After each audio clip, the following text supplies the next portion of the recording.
Would it be a trade deadline without Tampa Bay making some crazy move? Let's be honest. Remember Hagel last year? You know what? Let's jump over to Hagel. I just want to show you Hagel's real quick, just so you can see the crazy trade that they made with Chicago. So they got Hagel, and he had terms. This is last year as well. They gave 2 first rounders for those, and a couple of small guys, right? Which is crazy that they did that, right? So again, Tampa Bay Lightning being Julian Breezewalt, who we'll talk about later, did something crazy. He said, "Hey, I want Tanner Jeannot. I'll give you Cal Foot, a 2025 first, conditional, top 10 protected, 2024 second, a third in 2023, a fourth in 2023, and a fifth in 2023. So you got a first, a second, a third, a fourth, and a fifth. I don't know if you know this, if you were a big hockey follower, but there's only seven. There's only 7 rounds in a year in a draft, right? So he gave 5 out of 7 of the rounds. So he kept a 6th and a 7th, I guess. Why don't you just throw him in there? Why not? But it's crazy. He gave almost a whole the best parts of a round, right? Like the odds of a 6th or 7th rounder, pretty much a 6th rounder, making the NHL is about 5%. Being an NHL, being like a consistent NHLer, is even worse. Give you an idea, there's very few 6th rounders. I think Mark Stone and Joe Pavelski were. Again, it's rare where they become an elite player, but it's crazy that Julian Breezewalt gave up 5 picks for Tanner Jeannot. And so let's just jump over real quick. I want to give you the quote that Julian Breezewalt did write up about. So Chris Kren got it, the quote. So I want to give him some credit right there. So he says, and I'll read it off real quick if you're listening. At the end of the day, I know there's a perceived value of those picks. We have a really good idea what the actual value of those picks are. Individually, where those picks are. Individually, you can go, what's that first round pick worth? What's that second round pick worth? And so on and so forth. When we look at what it's worth to us, based on the odds of those picks turning into good NHL players down the road, I'd rather have the good player right now for this season and next and help this group win right now. By the way, he just said that. I'd rather have a good player right now for this season and next and help this group win. That's key right there, because Jeannot's only signed for this year. So that means he's planning on signing him for next year as well. So because I know what the odds are of those picks turning into player. I also know that with the odds of those picks turning into players that can help us win, while we have this group of players right now in their prime, ready to go for another long run. The odds of that are 0. None of those picks are going to help. None of the players that we're going to draft with those picks are going to help us win this year or next or probably the year after that. So when you put it all in that context and you frame it in that way, it ends up being a pretty easy decision. So there is the quote from JBB, Julian Breezewalt, the general manager of the Tampa Bay Lightning. So again, massive trade. This, to me, I'm a Red Wings fan.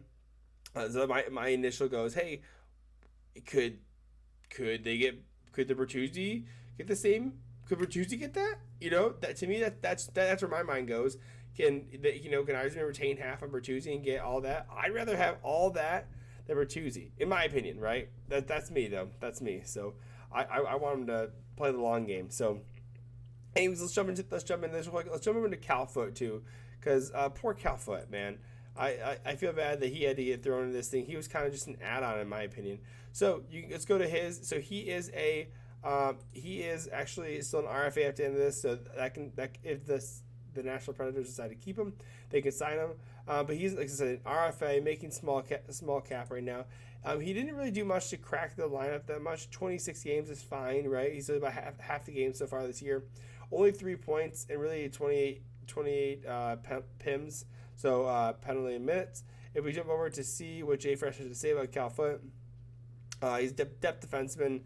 Again, they drafted him, by the way. I don't know if you know this. So go to Cal Foot's DB page. You can see they actually drafted him 14th overall. The Lightning did, right? So they tried drafting someone in the first round. Didn't work out. So might as well just trade. Oh, my God. He's a big guy.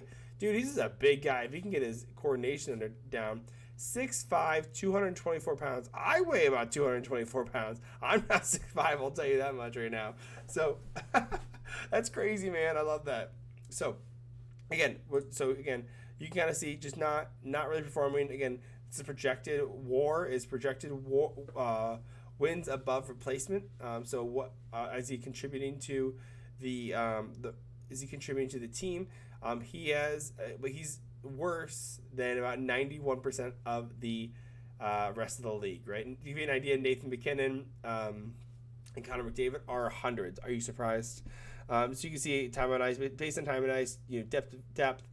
Really, he's just an add-on, in my opinion, to these first-round picks. Again, which the first-round pick is top 10 protective. Makes sense, So, and moving on next to Tanner Jeannot. Okay, again, this is where I say, Julian Breezeball had that one comment. He said, "I'd rather have the player for this season and next." Right? He said that, and so the thing is that he is a RFA at the end of this year. This is Tanner Jeannot, by the way. But the cool thing about Tanner Jeannot is that he actually was undrafted. He didn't get drafted. He was an undrafted hockey fan like I. But I was not. But I did not play in the NHL. So he was actually undrafted. So play, making $800,000. So he is getting a spot in the show. So hopefully, I can see them signing Jeannot to a. I'll tell you why. We'll jump over to the stats, and I can actually see the Tampa Bay Lightning signing him for like a 6, 7, 8 year deal, kind of similar to what they did with Nick Paul. Get an 8-year deal, cheap, like $3 million, and just get a player in there for a long period of time. You could see with the Nashville Predators last year. Was in contention for the Calder last year, actually. 81 games, 41 points, 24 goals, and 130 penalty minutes. That's awesome. Good for him, man. So he was a rough and tumble, but he was also putting up points. So again, he's good for him, man. That's awesome. Now the problem is this year Nashville's not doing as well, and he is not performing up to those point totals again. But he's up to those penalty minutes right now. I'll tell you that much. So we'll see. I think that we've seen the Tampa Bay Lightning do these crazy things where they went out and paid a first to San Jose Sharks for Gaudreau. You saw them pay a first for. Who was the other guy? He went to Calgary. I can't remember his name. So, but we've seen him pay these firsts for these big players, and they went on and won two Stanley Cups. So, it's working out for these guys, right? So I think Jeannot is one of those people as well. He can just perform. So he can perform. That's it. And I think on a team like Tampa Bay, where he can be more of a sheltered role, he'd be a good addition.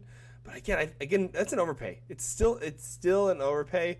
Everyone's losing their mind. Let's jump over to what Tanner Jeannot says, right? What Jay Fresh said about Tanner Jeannot, a physical third line forward-checking forward who takes a lot of penalties out of nowhere. Finishing touch last season has been nowhere been seen this year. Like I just talked about, he was great last year, not as good this year. I'm currently playing about third line minutes, which is probably end up playing third line minutes with the Tampa Bay Lightning. Actually, we can check that. Actually, let's look what the projection.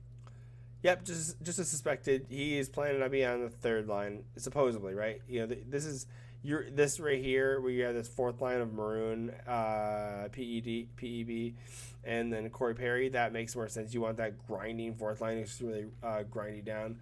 Ross Colton, dynamic player. Nick Paul, great center. Again, that's that 8-year contract. Again, I can see Tanner Jeannot getting something similar, maybe like a 3.5 for 8 years.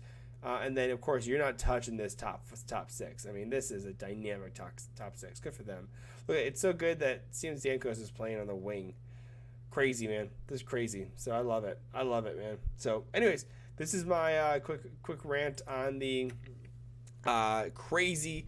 What is Julian Breezeball doing? He is making some crazy moves. I love it. I'm here for this. I'm here for all the big trades. I want to see chaos. I want to see just everyone losing their mind and just making all these crazy trades, right? I want this to me, like, I don't want it to be a day. I don't want free agency day to be like just all crazy. I want it the whole week. I want to lose my mind for the last 2 weeks, and I have been, making videos about this stuff. It's great, man. I love it. So, anyways, let me know what your thoughts are. Hit like, subscribe, and catch you soon. Love you.